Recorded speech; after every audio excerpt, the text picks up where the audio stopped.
Hello again. How are you? It's Mr. Lohn, and we are about set to start another read aloud. Today we get to visit with one of my favorite characters from our picture book section. I love Sam the Mouse. He's Sam the Library Mouse. His books are written by Daniel Kirk, who we were fortunate enough to have here probably about 6, 7 years ago for an author visit, which was amazing.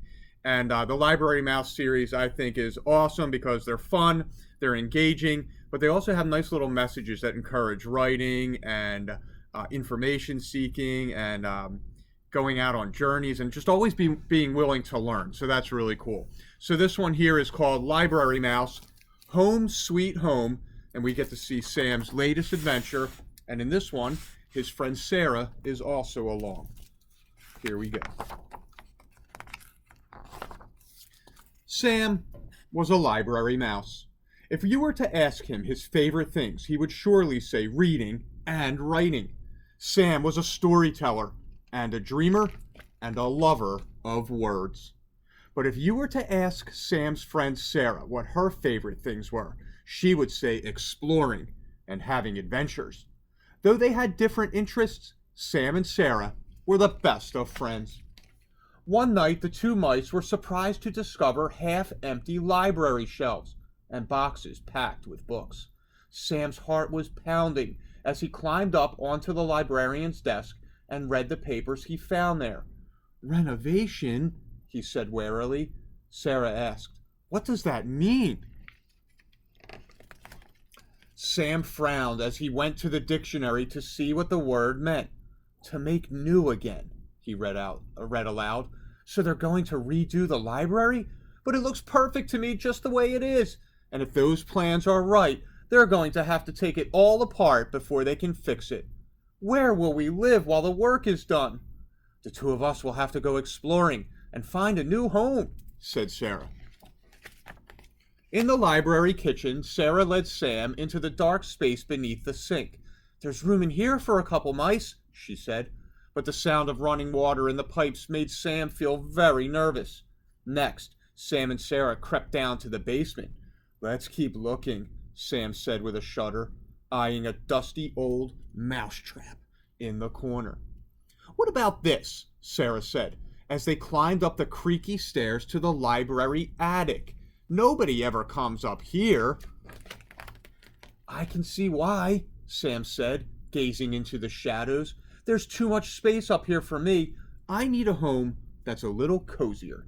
Sarah said, "Then you can build a house right here, Sam, something just your size." "That's a great idea," Sam said. "I'm going to build the perfect house for a library mouse." "And I'll build one too," Sarah said. "A house for an explorer who has adventures." First, Sam and Sarah moved all their belongings up to the attic. "I hope they haven't packed up the architecture books yet," Sam said. "Architecture?" Sarah repeated. "What's that?" "It's the art of designing buildings," Sam answered. "And somebody who designs buildings is called an architect. Let's get going. We've got a lot of research to do." Sam and Sarah went back to the children's room and found the books they were looking for on top of a box. The books were filled with pictures of all types of buildings. "This is the kind of thing I like," Sam said, studying classical buildings from ancient Rome.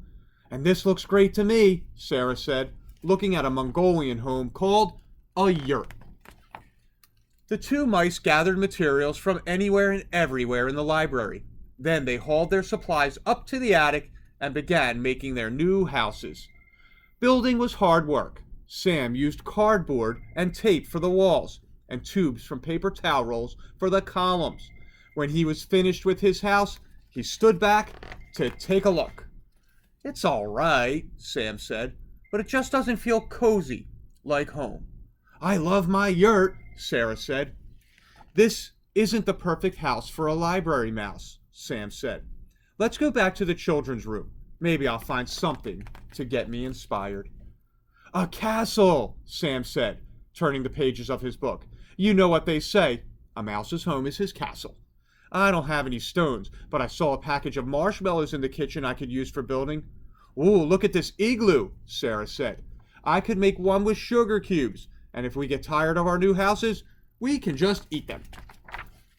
Sam and Sarah spent many nights working in the attic, but during the day, when they tried to sleep, the sound of hammers and saws drifted up from the library below. Finally, Sam finished his castle. "It looks very grand," he said, "and I'd feel safe in there. But it just doesn't feel like home." Sarah said, "You'll always be a library mouse, Sam, no matter what kind of house you live in. But as long as you keep building, I will too. There are so many kinds of houses to make." Over the next few weeks, Sam built a cottage with a thatched roof, a Tudor-style house, a bungalow, and a modern house.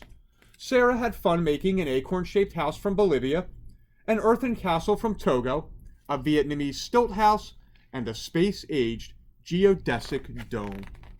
"These houses would be nice for somebody," Sam said, "but I haven't found the perfect house for a library mouse." "Come on," Sarah said. "What's wrong with the ones you built?" Sam frowned. "I miss my library." He went back to the children's room, hoping to look at some more books about architecture, but he found the windows taped over and the doors sealed shut. Sam trudged back up to the attic. He wondered how he would ever feel at home again, like he had in his little hole beneath the children's reference books.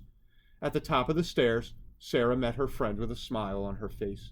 "Come look at what I made for you, Sam," she said. "I found an old book in the corner. It's called an atlas, and it's full of maps. I stood it on end and opened it up, and just like that, I made you an A-frame house, like one I saw in a book."